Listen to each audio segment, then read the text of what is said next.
Processes और threads की synchronisation में कुछ टॉपिक्स हमारे बहुत इंपॉर्टेंट रह गए थे। आज हम उन टॉपिक्स को कवर करने की कोशिश करेंगे। सबसे पहले हम सिंक्रोनाइजेशन हार्डवेयर देखते हैं कि हार्डवेयर के जरिए हम प्रोसेसेस के दरमियान किस तरह सिंक्रोनाइजेशन प्रोवाइड करेंगे। तो इसे डिटेल से और स्टेप बाय स्टेप इन तमाम टॉपिक्स को डिस्कस करते हैं। Many systems provide hardware support for implementing critical section code। अब ओवरऑल हमारा इशू ये है कि एक वक्त में एक से ज्यादा प्रोसेस बेसिकली क्रिटिकल सेक्शन में एंटर ना हो सके। प्रॉब्लम तब हमें होगी जब क्योंकि प्रोसेस आपस में सिंक्रोनाइज नहीं है, इसी वजह से वो एक वक्त में सारे के सारे प्रोसेस या एक से ज्यादा प्रोसेस क्रिटिकल सेक्शन में एंटर हो जाते हैं। तो हमने हार्डवेयर सपोर्ट के जरिए बेसिकली ये सिंक्रोनाइजेशन अब प्रोवाइड करनी है। यूनिप्रोसेसर्स हमारे पास कुछ डिसेबल यूनिप्रोसेसर्स हमारे पास जहां एक ही प्रोसेसर हमारे पास होता है, तो सबसे पहले जो टेक्निक यूज की जाती थी कि आप इंटरप्ट्स को डिसेबल कर दें। लेकिन ओवरऑल अगर ये देखा जाए कि आप इंटरप्ट्स ही को डिसेबल कर दें तो आप सीपीयू की परफॉर्मेंस को, आप ओवरऑल अपने सिस्टम की परफॉर्मेंस को ऑप्टिमाइज नहीं कर रहे। तो डिसेबल इंटरप्ट को डिसेबल करके आप एक प्रोसेस को तो सक्सेसफुली रन करवा सकते हैं, लेकिन ओवरऑल आप अपने सिस्टम की परफॉर्मेंस को एनहांस नहीं कर सकते। ये चीज आपने जहन में रखनी है। लेकिन यूनिप्रोसेसर्स में इनिशियली यही होता था कि वो इंटरप्ट्स को डिसेबल कर देते थे। मीन कि जो कोड रन हो रहा है वो एग्जीक्यूट होगा विदाउट एनी प्रीएम्पशन, कोई दूसरा इंटरवीन नहीं कर सकता जब तक वो कोड 100% रन ना हुआ।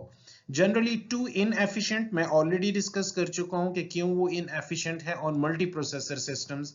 जब हमारे पास एक से ज्यादा प्रोसेसर सिस्टम्स हैं तो वहां ये इनएफिशिएंट टेक्निक है। Operating system using this not broadly scalable, definitely नहीं। जो ऑपरेटिंग सिस्टम इस टेक्निक को यूज करते हैं वो स्केलेबल नहीं है, वो एक वक्त में ज्यादा प्रोसेसेस को एकोमोडेट नहीं कर सकते, वो अपनी परफॉर्मेंस को उस तरह इनहांस नहीं कर सकते। हम ओवरऑल सिंक्रोनाइजेशन हार्डवेयर में हार्डवेयर इंस्ट्रक्शंस को देखने वाले हैं और फिर हम देखेंगे कि एटॉमिक वेरिएबल्स के जरिए हम सिंक्रोनाइजेशन को किस तरह एनहांस कर सकें। हार्डवेयर इंस्ट्रक्शंस में अगर हम देखें तो दो टेक्निक्स या दो इंस्ट्रक्शंस हमारे पास बहुत इंपॉर्टेंट रोल प्ले करती हैं। एक टेस्ट एंड सेट इंस्ट्रक्शन है हमारे पास और एक कंपेयर एंड स्वैप इंस्ट्रक्शन है। वन बाय वन हमने टेस्ट एंड सेट इंस्ट्रक्शन को सबसे पहले देखना है विद एग्जांपल, और उसके बाद कंपेयर एंड स्वैप इंस्ट्रक्शन को हमने डिटेल से विद एग्जांपल डिस्कस करना है कि किस तरह eight the end of the day आपने ये जहन में रखना है कि हमारा टारगेट ये है कि हमने क्रिटिकल सेक्शन में एक वक्त में एक ही प्रोसेस को इन होने देना है। तो ये चीज आपने जहन में रखनी है। जब हम टेस्ट एंड सेट इंस्ट्रक्शन को देखते हैं तो उसका सिंटैक्स कुछ इस तरह हमारे पास होता है। टेस्ट एंड सेट इंस्ट्रक्शंस में हमारे पास ये रिटर्न करता है बेसिकली बुलियन टाइप वैल्यू। इसमें जो वैल्यू इस टाइम पास हो रही है वो भी बुलियन टाइप है जिसे हमने टारगेट कहा। ओवरऑल अगर आप इसके स्ट्रक्चर को देखें तो सबसे पहले टारगेट वैल्यू है हमारे पास। टारगेट वैल्यू के लिए हमने एक बुलियन टाइप की वैल्यू यहाँ डिक्लेयर की। तो टारगेट की जो भी वैल्यू होगी वो हम आरवी को असाइन करेंगे। फिर हमने टारगेट वैल्यू वेरिएबल की वैल्यू को अपडेट किया और अगर आप देखें तो ये रिटर्न वही वैल्यू कर रहा है जो ऑलरेडी इसे असाइंड है, क्योंकि टारगेट को हम आरवी को असाइन कर चुके हैं और आरवी को रिटर्न कर रहे हैं। अब इसे देखते हैं जरा डिटेल से इन चीजों को। एग्जीक्यूट एटॉमिकली, इट मींस कि जब भी टेस्ट एंड सेट इंस्ट्रक्शन आप एग्जीक्यूट करोगे तो ये अनइंटरप्टेबल है, उस पर्टिकुलर मोमेंट पे कोई और इंस्ट्रक्शन एग्जीक्यूट नहीं हो सकता। Returns the original value of the passed parameter, मैं ऑलरेडी आपको बता चुका हूं कि जो भी पास्ट पैरामीटर की वैल्यू होगी वो आपने ओरिजिनली रिटर्न करता है टेस्ट एंड सेट इंस्ट्रक्शन, क्योंकि हम उसे ऑलरेडी असाइन कर रहे हैं एक टेम्पररी वेरिएबल को। Set the new value of the passed parameter to true, और न्यू वैल्यू जो पास्ट पैरामीटर की है उसे हम किसे असाइन कर रहे हैं, अपडेट कर रहे हैं, यानी ट्रू कर रहे हैं।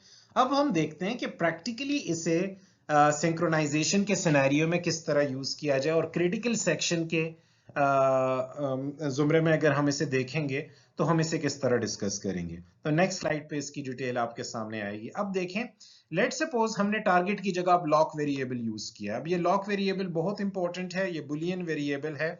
जब भी कोई प्रोसेस, सबसे पहले प्लीज इसे समझें, इस वीडियो को थोड़ा सा पॉज करें और इसे समझने की कोशिश करें, इस कोड को थोड़ा सा ड्राई रन करें अपने माइंड में। देखें ये लॉक वेरिएबल इनिशियली फॉल्स के बराबर होगा।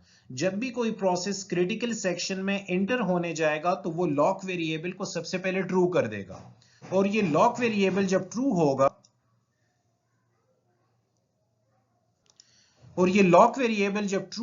तो ये बाकी प्रोसेसेस जब ये लॉक वेरिएबल ट्रू देखेंगे तो इट मींस कि इस वक्त में कोई प्रोसेस क्रिटिकल सेक्शन को यूज कर रहा है। तो बाकी प्रोसेसेस सारे के सारे समझ जाएंगे कि अभी वो क्रिटिकल सेक्शन में एंटर नहीं हो सकता, और जब क्रिटिकल सेक्शन को यूज करके वो प्रोसेस बाहर जाएगा तो वो लॉक को फॉल्स कर देगा। जब लॉक फॉल्स हो जाएगा तो उस टाइम जब बाकी प्रोसेसेस इस लॉक को देखेंगे तो वो ये अंडरस्टैंड करेंगे कि अब क्रिटिकल सेक्शन फ्री है, हम उसे यूज कर सकते हैं। अब इसे जरा ड्राई रन करते हैं। इनिशियली हमने लॉक को क्या असाइन किया, फॉल्स असाइन किया।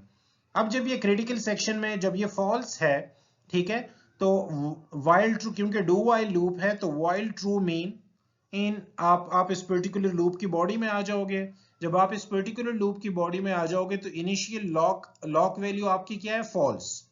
आप क्या करोगे, इस फॉल्स को एक और वेरिएबल को, हमने पिछली स्लाइड पे ये डिस्कस किया है, ये लॉक वैल्यू आप किसी वेरिएबल में स्टोर कर दोगे, और हम लॉक वेरिएबल को अपडेट कर देंगे true.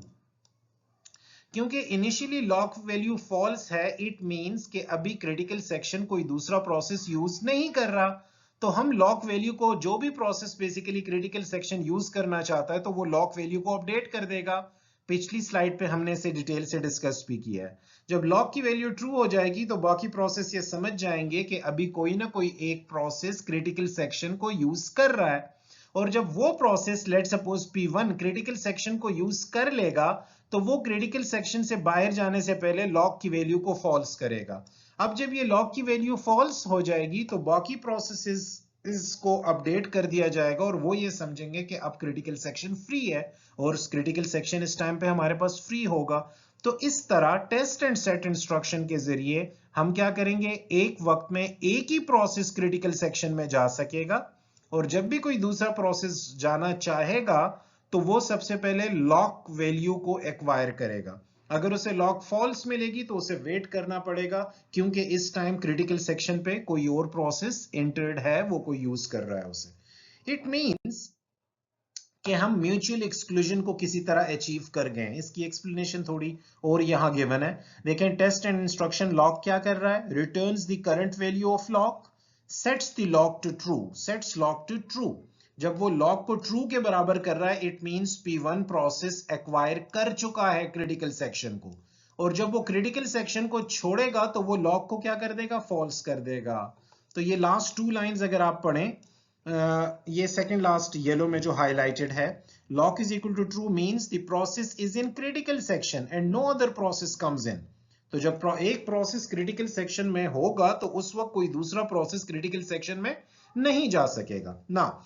Once the process enters the critical section, जब process critical section में चला जाएगा, it resets the lock, enters the critical, it resets lock to false।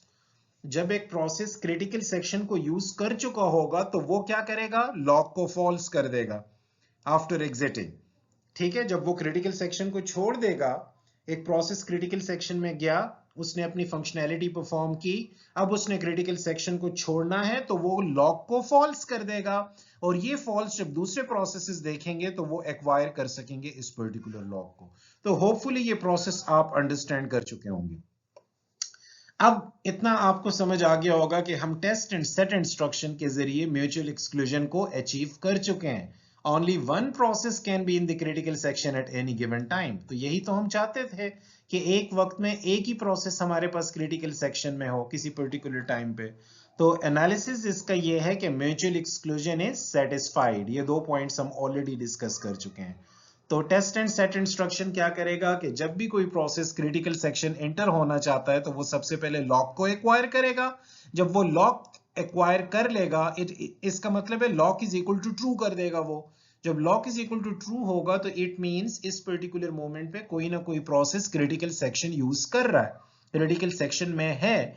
जब वो क्रिटिकल सेक्शन में अपनी फंक्शनैलिटी परफॉर्म कर चुका होगा और एग्जिट करने से पहले वो लॉक को फॉल्स करेगा।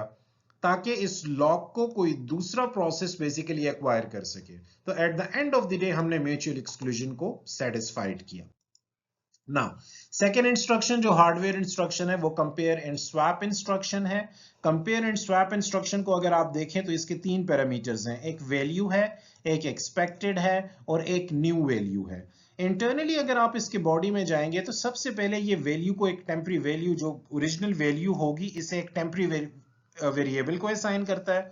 उसके बाद जब ये condition value is equal to expected होगी, जब ये कंडीशन फुलफिल होगी तो वो स्वैपिंग परफॉर्म करेगा, वो न्यू वैल्यू को वैल्यू के बराबर कर देगा और eight the end of the day वो वैल्यू की पुरानी वाली वैल्यू रिटर्न करेगा। तो आप अगर इसकी प्रॉपर्टीज देखें तो याद रखें कंपेयर एंड स्वैप इंस्ट्रक्शन भी टेस्ट एंड सेट इंस्ट्रक्शन की तरह ऑटोमेटिकली एग्जीक्यूट होगी, एटॉमिकली एग्जीक्यूट होगी। इसका मतलब है अनइंटरप्टेबल है ये। जब compare and swap instruction basically execute हो रहा होगा तो उस पर्टिकुलर मोमेंट पे कोई और इंस्ट्रक्शन एग्जीक्यूट नहीं होगी क्योंकि ये एटॉमिक इंस्ट्रक्शन है।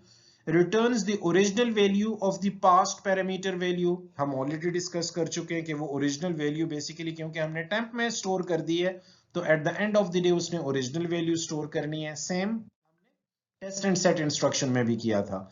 और सेट द वेरिएबल वैल्यू, अब ये वैल्यू न्यू वैल्यू के अकॉर्डिंगली एडजस्ट वो तब करेगा जब ये वाली कंडीशन फुलफिल होगी। तो ये तीन स्टेप्स हैं। नेक्स्ट स्लाइड में हम थोड़ा और डिटेल से इसे करते हैं कि इन तीन स्टेप्स को किस तरह सेटिस्फाई किया जाता है। अब इस पर्टिकुलर लाइन में देखें, ये एक बॉक्स में मैंने आपको पिछला कोड यहां लिखा हुआ है ताकि हम जब इस एग्जाम्पल को देखें तो इस कोड के जरिए हम उसे एग्जीक्यूट कर सकें। नाउ अब यहां देखें, इनिशियली हमारे पास लॉग की वैल्यू क्या है, 0। जब लॉग की वैल्यू 0 है तो आप ये वैल्यू आपके पास क्या हो गई, 0 हो गई। यहां एग्जाम्पल में ये वैल्यू 0 है तो एक्सपेक्टेड भी आपके पास 0 हो गई। यहां एग्जाम्पल में ये वैल्यू आपके पास 1 है, इसका मतलब है न्यू अंडरस्कोर वैल्यू आपके पास 1 हो गई। जब आप कंपेयर एंड स्वैप में आओगे तो वैल्यू इस टाइम क्या है, 0। तो आपके टेम्प में क्या वैल्यू आप स्टोर कर दोगे, 0। अब आपकी ये कंडीशन फुलफिल होगी तो वैल्यू भी 0 है, एक्सपेक्टेड भी 0 है। 0 is equal to 0 true return करेगा। जब ये ट्रू रिटर्न करेगा तो आप वैल्यू को अपडेट करोगे न्यू वैल्यू के अकॉर्डिंगली। न्यू वैल्यू आपके पास 1 है तो वैल्यू आपके पास क्या हो जाएगी, 1। ये आप इसे देखें कि ये लॉक है आपके पास, लॉक 1 का मतलब है लॉक आपने ट्रू कर दिया है। हो वही कुछ रहा है जो टेस्ट एंड सेट इंस्ट्रक्शन में हमने किया था। बेसिकली हम क्रिटिकल सेक्शन में अंदर जाना चाहते हैं। क्रिटिकल सेक्शन में अंदर जाने के लिए हमें लॉक ट्रू चाहिए ताकि जब लॉक ट्रू बाकी प्रोसेसेस देखें तो वो स्टॉप कर जाए, वो ये समझ जाएं कि इस टाइम पे कोई और प्रोसेस क्रिटिकल सेक्शन में अंदर अपनी फंक्शनैलिटी परफॉर्म कर रहा है। तो ये हमने, ये वैल्यू इज इक्वल टू 1 का मतलब ये है कि लॉक की वैल्यू हमने क्या कर दी, 1 कर दी है। इसका मतलब है प्रोसेस P1 इस टाइम क्रिटिकल सेक्शन में है। तो बाकी प्रोसेसेस जब वैल्यू की वैल्यू 1 देखेंगे यानी लॉक को 1 देखेंगे यानी लॉक को ट्रू देखेंगे तो वो स्टॉप कर जाएंगे। और eight the end of the day मैं रिटर्न कर रहा हूं, जब मैं क्रिटिकल सेक्शन को यूज कर चुका हूंगा तो मैं लॉक को अपडेट करूंगा ना, लॉक को 0 करूंगा ना, लॉक को फॉल्स करना है मैंने ताकि बाकी प्रोसेसेस भी क्रिटिकल सेक्शन के लिए बेसिकली अप्लाई कर सकें। तो ओवरऑल अगर आप इस एग्जांपल के जरिए, कोड मैंने इसलिए यहां लिखा है ताकि मैं इस पर्टिकुलर एग्जांपल के जरिए इसे एग्जीक्यूट करवा सकूं। तो आपने बेसिकली लॉक को 1 किया, लॉक को 1 करके आपने क्रिटिकल सेक्शन को यूज किया, क्रिटिकल सेक्शन को एग्जिट करने से पहले आपने लॉक को 0 किया और रिमाइंडर सेक्शन एग्जीक्यूट करने लगे। तो उसी तरह इसकी कुछ डिस्क्रिप्शन मैंने यहाँ डिटेल्स लिखी हैं। ये डिटेल्स आप जब देखेंगे आप पॉज करें वीडियो को और तसल्ली से ये डिटेल्स देखें तो आपको समझ आ जाएगी। जितना भी हमने डिस्कशन किया वो मैंने डिस्क्रिप्टिव फॉर्मेट में आपके लिए यहाँ एक्सप्लेन किया है। कुछ एटॉमिक वेरिएबल्स हमारे पास होते हैं। याद रखें एटॉमिक वेरिएबल्स जब भी हम यूज करेंगे तो वो कंपेयर एंड स्वैप इंस्ट्रक्शन को ही यूज कर रहे होंगे। तो ये चीज eight the end of the day जब हम सिंक्रोनाइजेशन को अचीव करेंगे या सिंक्रोनाइजेशन के डिफरेंट टूल्स यूज करेंगे तो वो कंपेयर एंड स्वैप इंस्ट्रक्शन को कहीं ना कहीं यूज कर रहे होंगे। एटॉमिक वेरिएबल्स में हमारे पास, अगर मैं एग्जांपल इसकी डिस्कस करूं तो लेट सीक्वेंस एक हमारे पास एटॉमिक वेरिएबल है। इट मींस सीक्वेंस पे जब भी कोई इंस्ट्रक्शन हम परफॉर्म करेंगे तो वो अनइंटरप्टेबल होगी। Let increment be operation on the atomic variable. अब इंक्रीमेंट एक ऑपरेशन है जो कि हम एटॉमिक वेरिएबल पे परफॉर्म करेंगे तो ensures that sequence is incremented without interruption, क्योंकि एटॉमिक वेरिएबल है, वो ऑपरेशन किस पे परफॉर्म हो रहा है, एटॉमिक वेरिएबल पे, तो अनइंटरप्टेबल बेसिकली ये इंस्ट्रक्शन परफॉर्म होगी। ओवरऑल अगर हम देखें तो हमारे पास यहाँ ये एग्जांपल अगर हम देखें तो हमने यहाँ एटॉमिक वेरिएबल एक डिक्लेयर किया, एज अ पैरामीटर पास किया, वो वैल्यू हमने एक टेम्प वैल्यू में इंक्लूड की, और यहाँ हमने कंपेयर एंड स्वैप को, तो कंपेयर एंड स्वैप क्या करेगा, एट द एंड ऑफ ये वी क्या है, आपके पास लॉक है, ठीक है ना, हमने इस लॉक के जरिए क्रिटिकल सेक्शन में जाना है, और कंपेयर एंड स्वैप बिल्कुल उसी तरह चलेगा कि वो v को बेसिकली 1 करेगा, इनिशियली ये 0 होगा तो v को उसने 1 करना है, v को 1 करने से मुराद ये है कि लॉक को 1 करना है, जब लॉक हमारे पास 1 हो जाएगा तो इट मींस कि कोई प्रोसेस इस टाइम क्रिटिकल सेक्शन को एक्सेस कर चुका है, और क्रिटिकल सेक्शन को छोड़ने से पहले लॉक को उसने 0 करना है ताकि बाकी प्रोसेसेस क्रिटिकल सेक्शन के लिए अप्लाई कर सकें। म्यूटेक्स लॉक्स का एक बहुत इंपॉर्टेंट कॉन्सेप्ट है जो हम सिंक्रोनाइजेशन में पढ़ते हैं, जब हम प्रोसेसेस को आपस में सिंक्रोनाइज्ड कर रहे होते हैं तो म्यूटेक्स लॉक्स भी हम लगा रहे होते हैं। ओवरऑल अगर म्यूटेक्स लॉक हम देखें तो हमारे पास एक एक्वायर की फंक्शनैलिटी है, एक रिलीज की फंक्शनैलिटी है।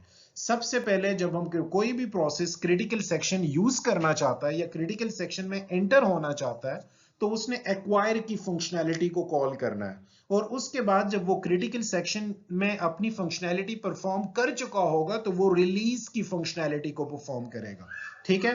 तो calls to acquire and release must be atomic, याद रखें ये अनइंटरप्टेबल, जब एक्वायर यूज हो रहा होगा तो उस टाइम पे कोई और इंस्ट्रक्शन आप एग्जीक्यूट नहीं करोगे क्योंकि ये एटॉमिक है, जब आप रिलीज करोगे रिसोर्सेस को तो उस क्योंकि ये भी एटॉमिक है तो उस टाइम पे आप कोई और इंस्ट्रक्शन एग्जीक्यूट नहीं कर सकते।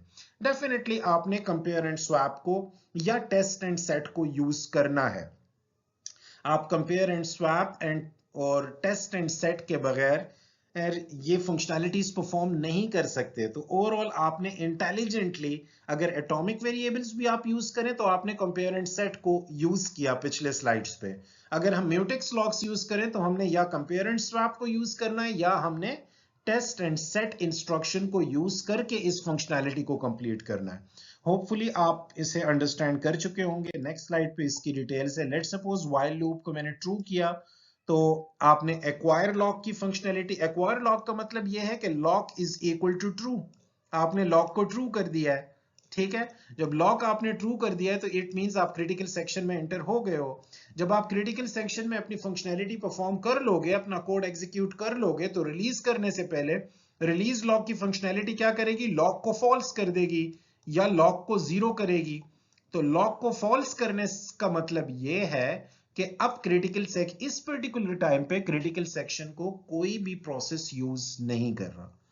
तो होपफुली आप ये सिंक्रोनाइजेशन से रेलेवेंट 3-4 टॉपिक्स जो हमने इस पर्टिकुलर लेक्चर में कवर किए आप अंडरस्टैंड कर चुके होंगे। अगर आपको कोई भी क्वेश्चन हो तो आप कमेंट्स कर सकते हैं।